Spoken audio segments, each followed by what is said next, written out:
Raghurama Krishnam Raju custodial torture కేసులో DIG Sunil Naik విచారణకు డుమ్మా కొట్టారు. ఇవాళ విచారణకు రావాలని ఒంగోలు పోలీసులు నోటీసులు ఇచ్చారు. అయితే విచారణకు హాజరు కాకపోవడంపై సునీల్ నాయక్ ఎటువంటి సమాచారం ఇవ్వలేదు.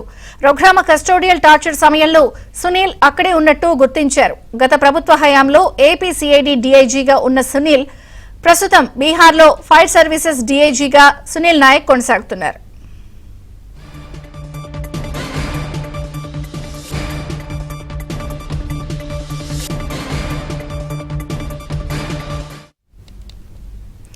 ఇక రఘురామకృష్ణంరాజు కస్టోడియల్ టార్చర్ కేసులో డీఐజీ సునీల్ నాయక్ విచారణకు డుమ్మా కొట్టారు.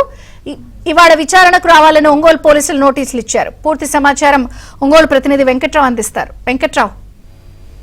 విజయ్ చంద్రిక, రఘురామకృష్ణంరాజుపై కస్టోడియల్ టార్చర్ కేసులో డీఐజీ సునీల్ కుమార్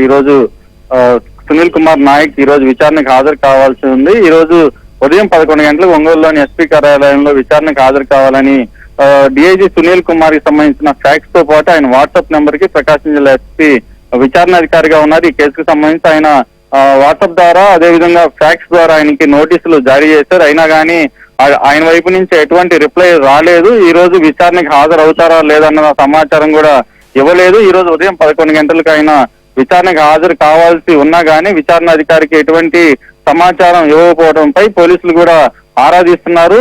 రఘురామకృష్ణరాజుని గుంటూరు సిఐడి కార్యాలయంలో అక్రమంగా నిర్బంధించడంతో పాటు ఆయన మీద కస్టడియల్ టార్చర్ తో పాటు హత్యాయత్నం చేసిన సమయంలో డీఐజీ సునీల్ కుమార్ నాయక్ అక్కడే ఉన్నారని చెప్పని పోలీసులు నిర్ధారించారు. ఈ నేపథ్యంలోనే ఆయన్ని విచారణకైతే పిలిచారు. కానీ సునీల్ కుమార్ నాయక్ ఈ రోజు విచారణకి హాజరు కాకపోవచ్చన్న సమాచారం అయితే పోలీసులకు ఉంది. విజయ్ చంద్రిక, అయితే నెక్స్ట్ ఏ విధంగా సునీల్ కుమార్ నాయక్ ని విచారణకి మళ్ళీ పిలవాలా లేదన్న అంశంలో అయితే ప్రకాశం జిల్లా ఎస్పీ ఉన్నతాధికారుల నుంచి వచ్చే ఆదేశాల కోసం చూస్తున్నారు. విజయ్ చంద్రిక. Thank you Venkatrao.